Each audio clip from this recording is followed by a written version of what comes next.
We've already talked prefab because that's going to save you time and money on the job site. It's about protecting the community. It's about the health and well-being of the residents. Let's talk Yeah. about smaller ways to implement these solutions. A real estate developer, they've got to have like an ROI, right? Like, what's in it for me?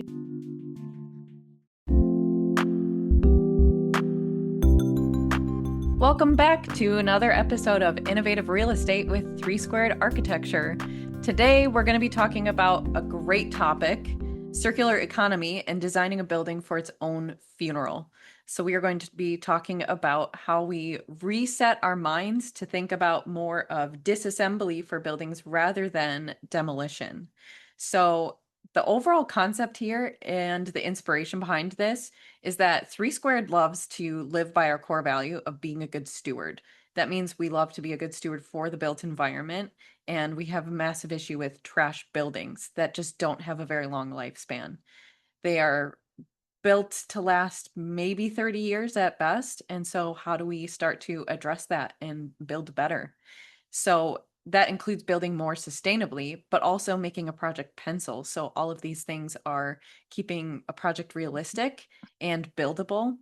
And so 3 Squared is obviously known for building with alternative materials. So we work in modular steel shipping containers, and we are now working in mass timber. So we start to focus on how can components of these buildings start to be disassembled. And that means we start to talk about the mechanical fastening systems, how these assemblies are bolted together rather than permanently glued, so that certain components of the building can be reused in the future. And we start to talk about a circular economy of building. Leslie, I'm going to hand it over to you to Oh, see what some of your thoughts are, because I just girl, that dropped was a you, load of key phrases here. you did. And when this podcast name came to our laptops here, I kept thinking, wow, this is amazing. So doing the research really it so fit within the core values, like you said, the values of 3 Squared. Breck just built his house out of foam panels that were reinforced with steel, but they were panelized, right? Containers, cargo architecture, in addition to now mass timber that we're really so very excited about. But when I started looking at the circular economy and the design of deconstruction, man, there is a whole litany of information, and it's amazing because it fits within the sustainability culture. And instead of demolition, it's deconstruction. So when we talk about the economic model, it's about designing to eliminate, like you said, waste, and then also to regenerate resources by keeping materials that in continuous use.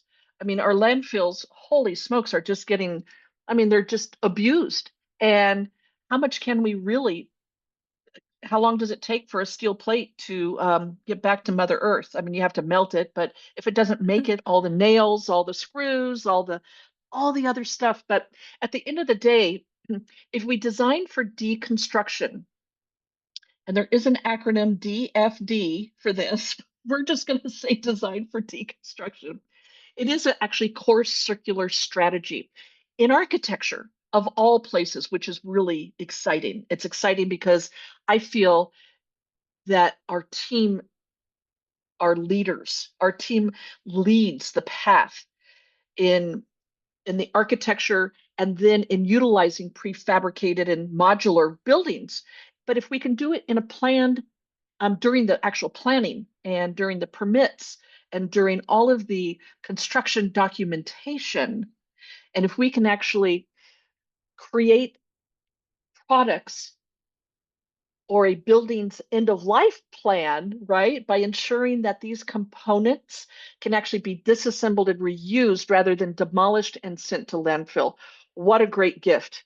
And what a great core value that we belong to, because being a good steward is not just to our clients, but it's also to Mother Earth. And everybody knows when you talk to our team, we're very focused on that. Breck's house, when he built his home, did not have a dumpster. He did not need a dumpster for waste, period. Like, what building construction site needs that? can actually claim that, I should say, because all of them do. And then the dumpster just keeps getting reloaded, and tossed into landfills. So actually, the three key pit principles, oh my goodness, the three key principles in a circular economy are: number one, just to reduce. So how can we reduce materials, right? Number two, reuse. Can we even, in a building material, reuse something that's already been done, like a container, Mhm. right? Or actually, can we recycle and recover? Can we break down current materials that would allow us to fit within this culture? And how we design for deconstruction, it's about reverse connections, right? And so taking a product that we can uh, reverse engineer in the demolition. Instead of raising a building, which is the official word of demoing, um, you take and you cut the welded beams or the welded connections from a container, and you cut those, and then that container gets moved as opposed to squished down and then melted again. Why not take something that's already been built, used? Hey, and I think even with mass timber and with the SIP panels and prefabricated panels like that, it makes perfect sense. I don't know. Mhm. We're onto something. Jill, what do you have to say about this? Well, I agree because I think it might be perceived as like a radical mindset, but that's what we do at Three Squared. We just make shit weird and we make it Right. work because you have to know what the normal is to start to question why are we doing it this way and how can we do it better. So like Right. if we think about construction in a traditional linear sense, the mindset is more around take, make, and then waste. But we're trying to reshift our mindset into borrow, use, and return. So anytime that we present these alternate methods, a lot of times we get pushback from contractors, and it's more so just because they're not familiar with it. And so these methods are something that's already been out there and it's a concept that's already being used. So I'm just going to throw out an example that's very personal to me because my grandma, who lives out in Westphalia, Michigan, it's kind of like the middle of nowhere, super small town, it has one stoplight. Maybe there's two stoplights now. She had her barn that was built before she was even married in the 1950s. So she was guessing that this barn was erected probably around 1945. In 2019, she broke the news to the family that this barn had to be demolished, which was super sad. So we all just like came by and had a goodbye farewell ceremony for the barn and got to do a final walkthrough of it. But during that Oh, process, I got to go inside this barn and take a bunch of photos of how nearly pristine the interiors were. So mass timber beams and some panel siding on the interior was near perfectly preserved because it was protected from the elements. And so these components of the building start to become super valuable. And rather than just completely demolishing this barn, and again, I'm going to go off and give a little bit of clarification on the why. This barn had a crumbling foundation. It was just too expensive to repair the foundation and rebuild from the ground up. So my grandma had to make the unfortunate decision to demolish the barn. That being said, the mass timber components and the lap siding on the interior were snatched up so quickly. Like those building elements were super valuable and people wanted to purchase them to reuse them in future buildings. It's a super practical, manageable, scalable solution of what's already being done today. So if we can bring those type of examples to contractors, people start to know what we're talking about and we don't sound so radical. Another example is Breck's house. yeah. So the core system of his house is all located centralized with the most expensive parts of the building being water and utilities all coming to the same source. When he thought about creating a panelized system for this core, it was more so creating panels that could be popped off. So if there's ever an issue with your plumbing and you need to get into your wall and repair it, you're not just putting a hole in your drywall. You're actually popping off a panel, going in to repair it, and then placing the panel back on. People in the automotive industry design vehicles for that way so that a vehicle can be repaired. Vehicles are expensive, but buildings are a shit ton more expensive than a vehicle. They So, are. so why don't we think about that way for buildings? Why don't we think about access to these systems that need to be repaired And instead of just blowing a hole through it, why don't we make it more accessible so that we can continue to use it and Mhm. stop contributing to the landfills? Because the construction industry is one of the most wasteful industries out there where we're contributing to landfills.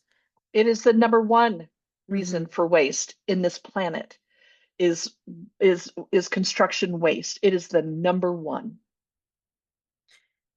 So again, just going back to our rules of disassembly and designing for deconstruction, let's talk about some of the elements that make buildings not built to suit that way. We talk about including permanent adhesives, chemical bonds, those kinds of things make it really difficult because components are just going to break rather than being unscrewed, disassembled, and readily available for reuse.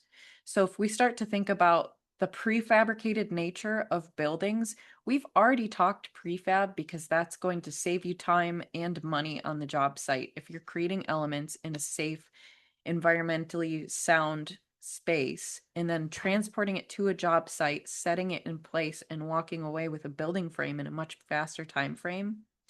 Those are prefabricated elements that have to come together in a certain way. So if we start to think about panelizing and being able to disassemble in the future, we're just contributing to this idea of circular economy.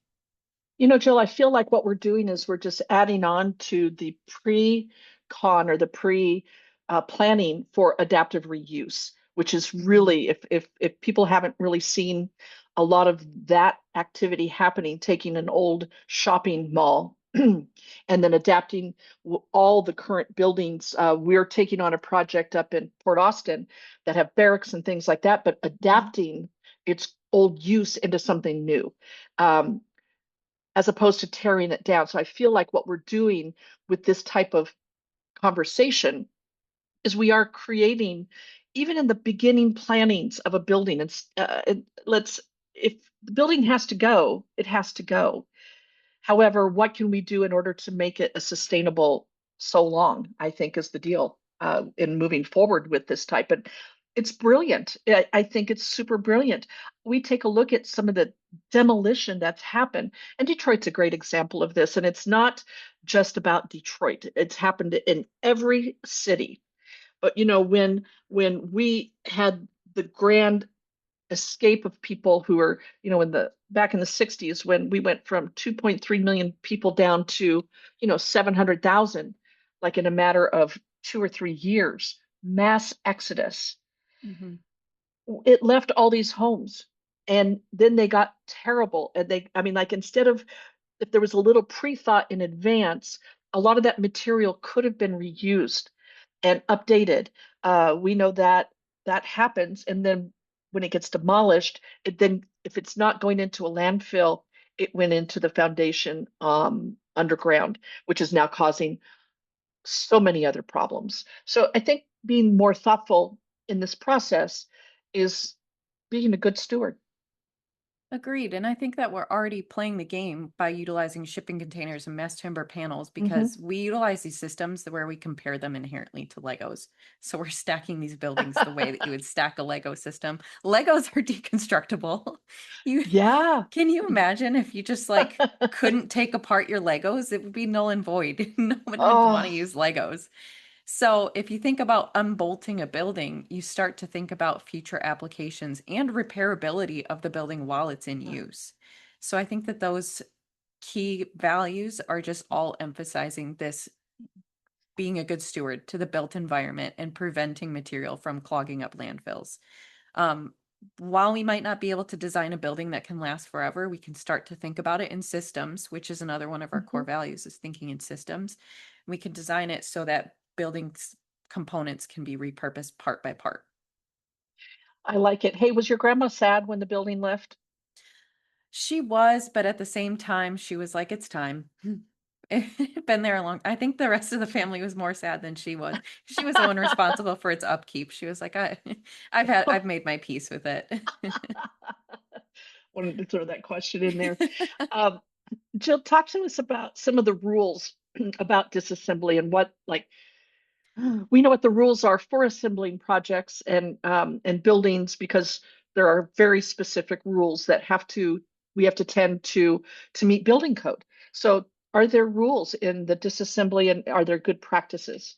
Well, I love this question because that's taking us on the other end of the spectrum where we have to think about the difficulties and the challenges where we propose a radical idea and we know it's not quite there yet, but we can implement it in small bite-sized scalable pieces to actually make it feasible for developers to take on because unfortunately a project has got a pencil. You can't just build something and be a good steward and run yourself dry and have no budget, and then the worst thing that could happen is like a project is under construction and then the developer has to close up shop and say, I can't continue because I can't afford to finish this product. So, code and regulations, unfortunately, a lot of building codes just aren't quite there with being super clear about what materials can be reused structurally. And we figured this out with shipping containers. So, we're getting there step by step. We actually contributed to some of the International Building code provisions specific to shipping containers that are now included in code books. So, it is a viable building material. However, decomposing or deconstructing a building isn't quite there in terms of documentation, making sure that the tracking systems are aligned. What are the reconnection pieces in order to reuse a panel and making sure that it's structurally sound? All of those things in factoring assembly for construction are kind of the difficult areas that there's some unclear areas of how to make it more practical.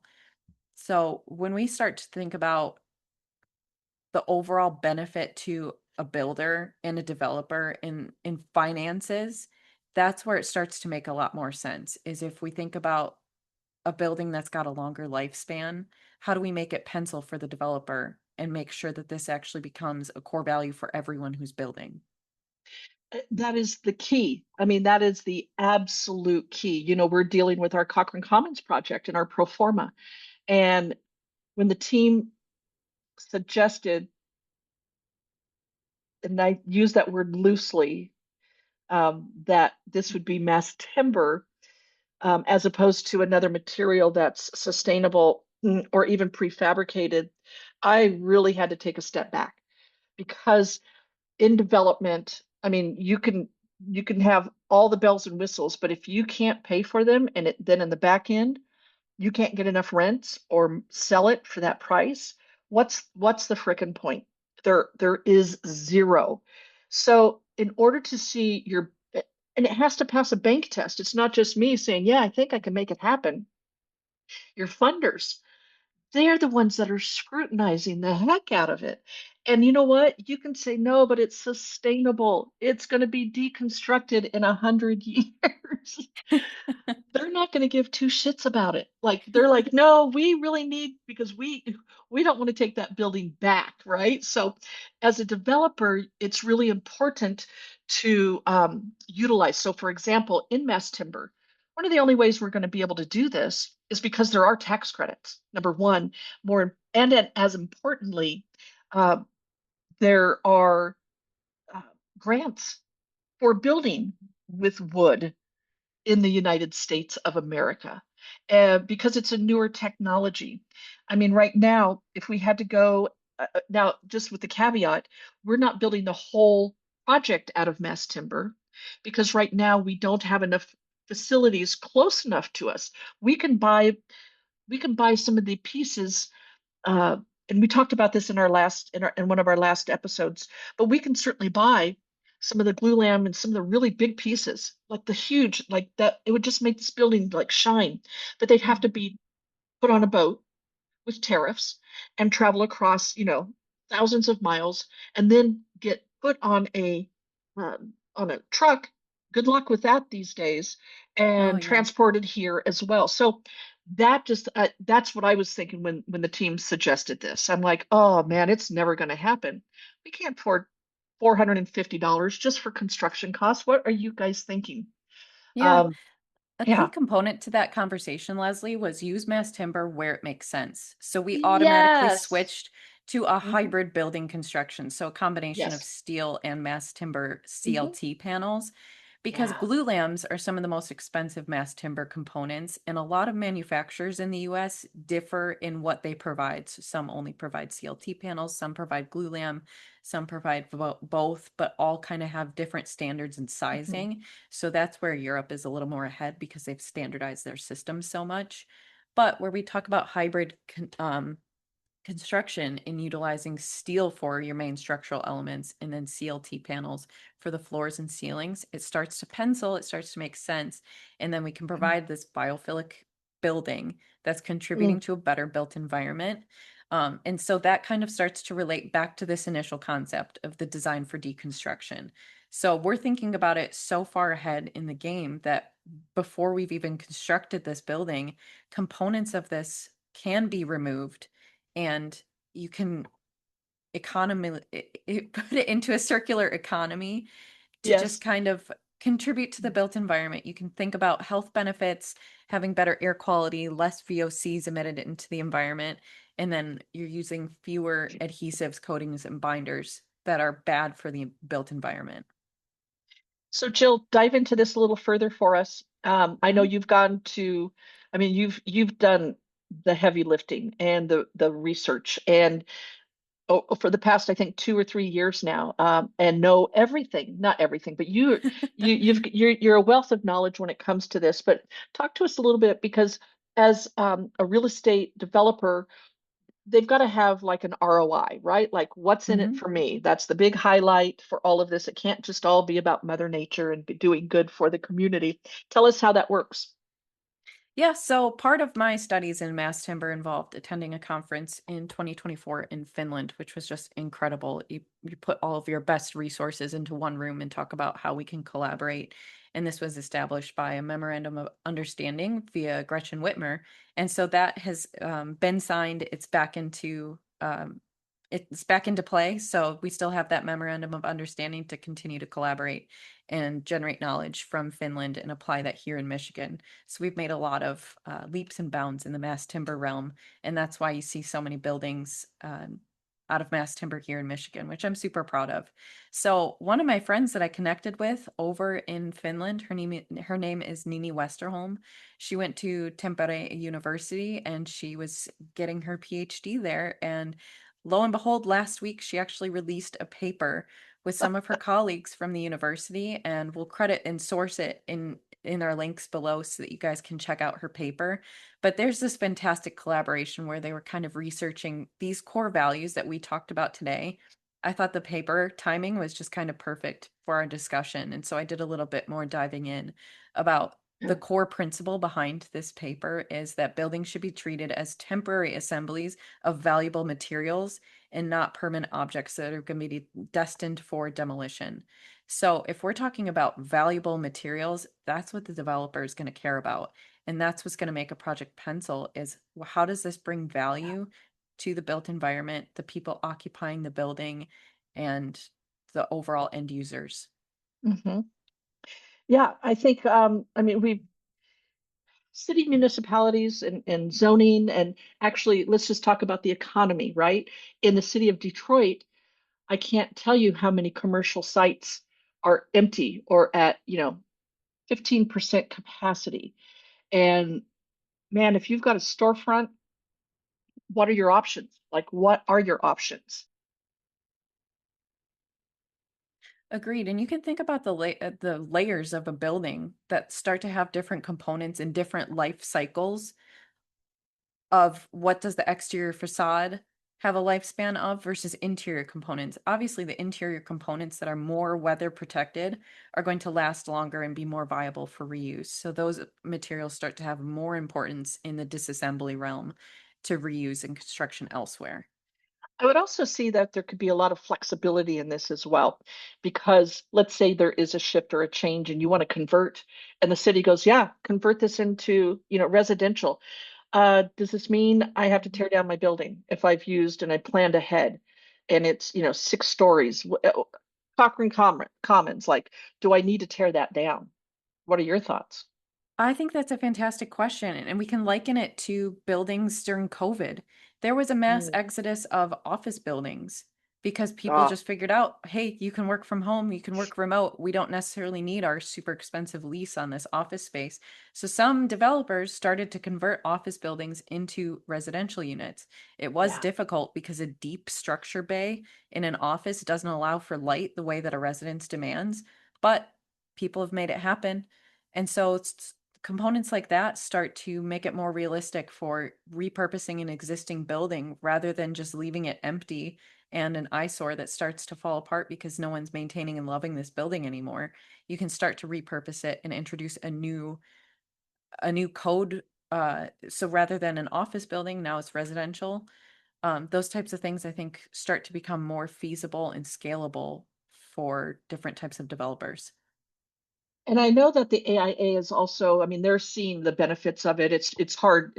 Shifting and making changes are very challenging, but they even see the benefit in taking materials at the very end of the building and at least be able to get a financial reward for it, since materials can be sold or donated for tax benefits. I mean, there's always, at the end of the service life.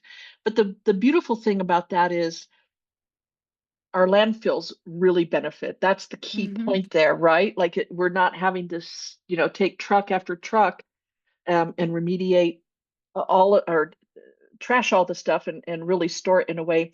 Um, Tell me a little bit, because I know you've done some research on this.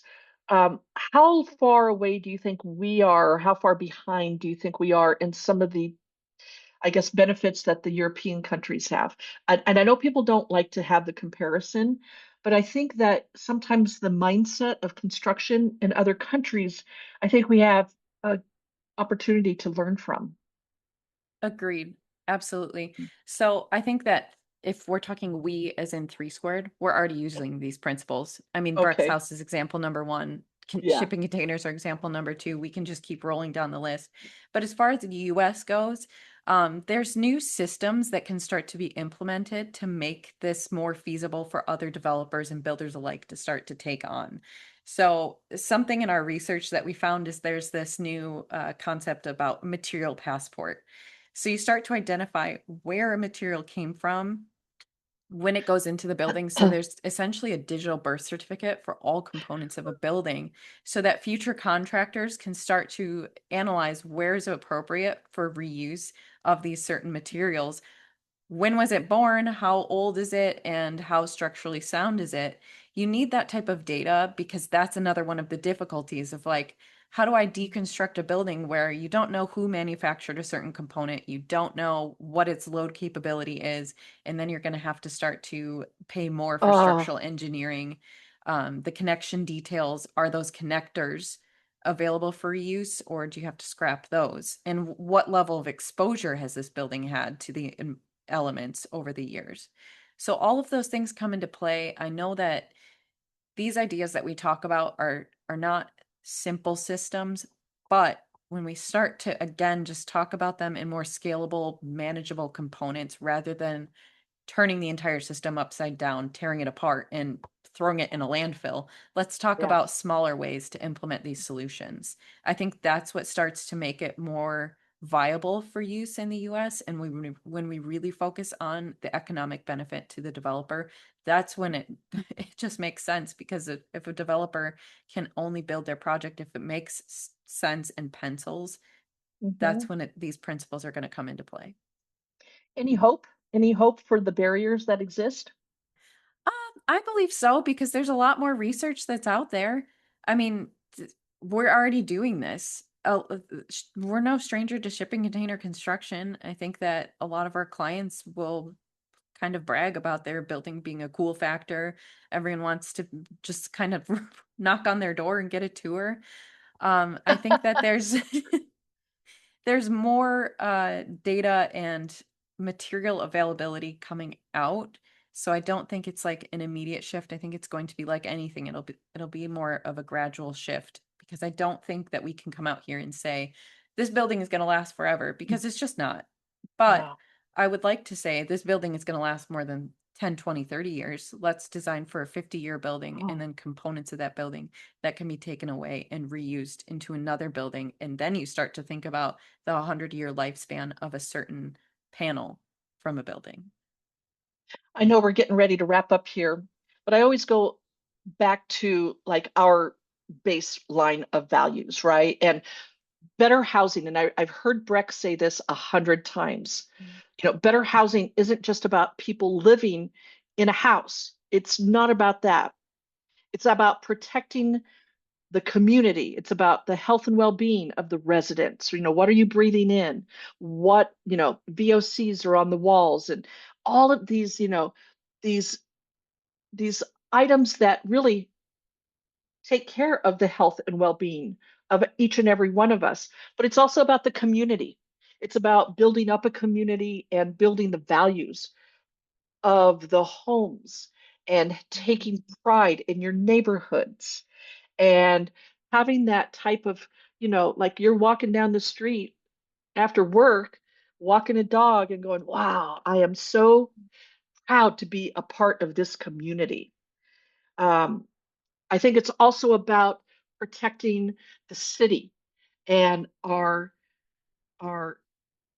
you know just the utilities and the weight that we do bear Mhm. on our grids and such and all of the I'm not going to get political or anything like that because we can do better in building. We can be better designers and we can protect this investment where we've all seen projects and I think there's a few houses in our neighborhood that were built and and what are they, about 8 years old now, something like that. It would not Maybe surprise me, less. maybe less, but it wouldn't surprise me that in 10 to 15 years they're out, they're done, Mhm. they're going to have to be demolished because of the poor quality of materials that developer chose to make a pencil, and actually it penciled really well when everybody else was spending 175 a square foot for construction cost. Rumor in the yard was that they were at 135 to 140, and it shows the building is literally falling apart now, like in little pieces. You can see it, and so I'm worried about that as a culture. I'm worried that we sometimes go to the other opposite end by not making quality buildings. And you know, I I feel strongly that better housing is about not just us, but about our community and about the city and taking and being good stewards all the way around. I think that's what I can end on. Agreed. I think that you touched on a lot of important things, Leslie. I think this is a fantastic discussion, and I will just add in my final thoughts here that I think that what something you were touching on was the overall energy performance of a building. If you Yeah. contribute a building that is just like built with better quality materials, it's better insulated, it's got a solid thermal Uh, energy envelope, and then the systems to heat and cool that building don't have to kick into high gear and they're used less and less because the building's temperature becomes stable on the interior. That's yeah. saving the environment from the electric power and the gas power to heat and cool a building and overall contributing to a better Mm. environment for Mother Earth, which is a really That's fantastic principle. it is. And it can pencil for the Mm, developers. that's key. It's So awesome. thank you. I think it's been a fantastic discussion, Leslie. I think we have much more to come and discuss, but I'm excited for what Three Squared is going to implement out of this and how we're going to start to rethink the systems that are out in the built environment. So, last but not least, I'll just conclude by saying remember to like and subscribe to our podcast. You can find us anywhere on Apple, Spotify, and YouTube. We will drop the links and some photo references to what we mentioned today, and we look forward to hearing from you guys again next time. Amazing. Thanks, guys. Thank you.